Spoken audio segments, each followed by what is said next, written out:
The slap that changed everything. Picture this. One accidental bump at a family dinner. One slap that echoed through silence. One choice that destroyed a marriage forever. But the real shock? What they found when they came home that night. I'm Kenji, and this is how I went from being the family disappointment to their biggest nightmare. The crystal chandeliers cast perfect light across the Nakamura family's marble dining table. Designer everything. Imported everything. Money dripping from every corner of their estate. My wife Sakura sat beside me, flawless as always in her $1,000 dress, laughing at her brother Hiroshi's jokes like they were comedy gold. Her parents, especially her ice queen mother Akiko, watched me like I was a stray dog at their dinner party. 10 years I'd been trying to fit into their world. 10 years of being the contractor who somehow tricked their precious daughter into marriage. The blue-collar guy surrounded by surgeons and tech moguls. But I love Sakura. That used to be enough. I leaned over to pass the salad bowl, barely grazed Akiko's chair, barely touched her. She gasped like I'd set her on fire. "You disgusting peasant," she hissed. Then smack. Her palm cracked across my face so hard the entire room went dead silent. My cheek burned, not from the slap, from 20 pairs of eyes staring at me like I was the problem. I sat there stunned, blood rushing to my ears. Akiko stood up, inspecting her designer gown like I'd bled on it. "Look what you've done. Your filthy hands touched me. Clean my dress immediately. Then get out of my house." I turned to Sakura, my wife, the woman who promised to stand by me forever. Surely she'd defend me. Say something.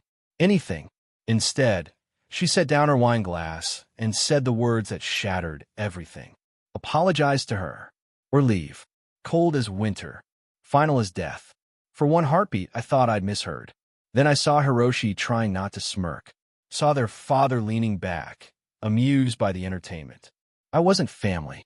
I was the help they tolerated. The charity case their daughter married during her rebellious phase. I didn't say a word. Stood up, straightened my shirt, nodded once, and walked out, past their shocked faces, past the staff who'd seen everything, past the family portraits I was never invited into. At the door, I paused, didn't slam it, didn't curse, just smiled, because they had no idea what was waiting for them at home. The night air hit my face like freedom. For the first time in years, I wasn't begging for their approval, wasn't fighting for scraps of respect. I was done. I drove home and did exactly what I've been quietly planning for months, just in case they pushed me too far. They had. First, I opened a smart home app on my phone, tapped deactivate access. Every key card, every code, every fingerprint under Sakura's name gone. Second, I opened the garage.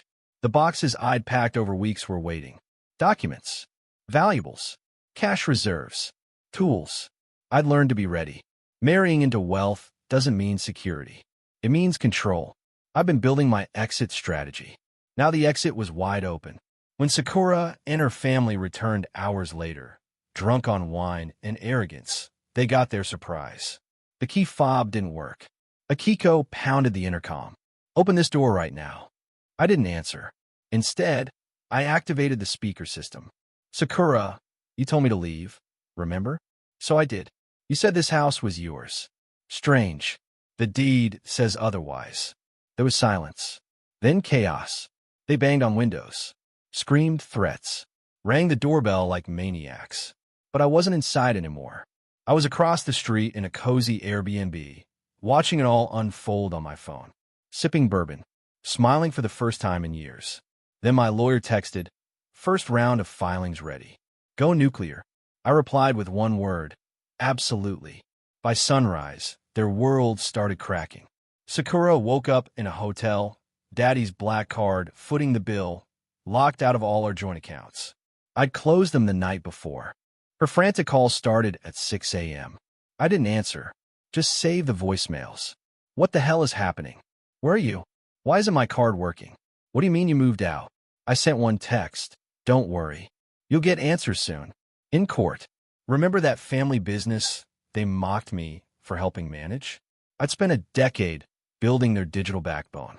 Payroll systems, security, tax records, vendor contracts.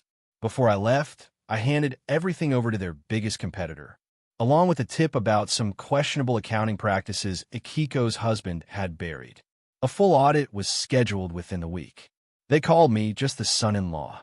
Now their empire was under siege. Next came the scandal. That slap Akiko gave me, caught in crystal clear HD on the security camera I'd installed months ago. Too many accidents had taught me to document everything. I uploaded the footage anonymously. It went viral overnight. Socialite assaults son-in-law at family dinner. The internet erupted. By afternoon, Akiko had resigned from 3 charity boards. The backlash was brutal, but the most satisfying blow came that evening. Sakura received a certified letter at her hotel. Inside, divorce papers, a copy of our prenup, the one she'd laughed off as cute backup, an eviction notice from MY property she'd claimed was hers, and a letter from the nonprofit I'd secretly funded, thanking her for the massive donation she unknowingly made when I redirected all her gifts to charity. The final line read, "You mocked who I was, but you underestimated who I became." The headlines hit after lunch. Nakamura family under investigation for tax fraud and charity misconduct. Local news, then national. Their father went silent. Akiko locked her social media, issued vague statements about private family matters. But Sakura felt it worst. By sunset, her influencer brand lost its biggest sponsorship. Her luxury skincare deal pulled out, citing reputational risk. Comments on her posts turned savage. Married to fraudsters and slapped her husband's dignity. Karma slapped back harder. No wonder he walked away like a boss. She tried calling again. I let it ring, then blocked her number. The final act came the next morning. Sakura stormed into my lawyer's office, mascara running, eyes hollow, clutching a tabloid and a wire transfer receipt. He gave away my car, the watch I bought him. My attorney slid the prenup across the table. Technically, he gave away what he rightfully owned. You didn't just disrespect your husband, Sakura. You underestimated a man who loved you. Now he's gone. She collapsed into the chair. I didn't think he'd ever leave. He was so quiet, always fixing things. Yes, my lawyer replied. And now he fixed you. Outside, I stood watching through the window. My new apartment overlooked the same skyline Sakura used to post on social media, the one she claimed we'd never afford. Beside me stood my daughter Yuki, the only one who came looking for me that night, crying, apologizing for not defending me at dinner. I don't want their money, Dad, she whispered. I want to work with you. Learn what it means to build something real.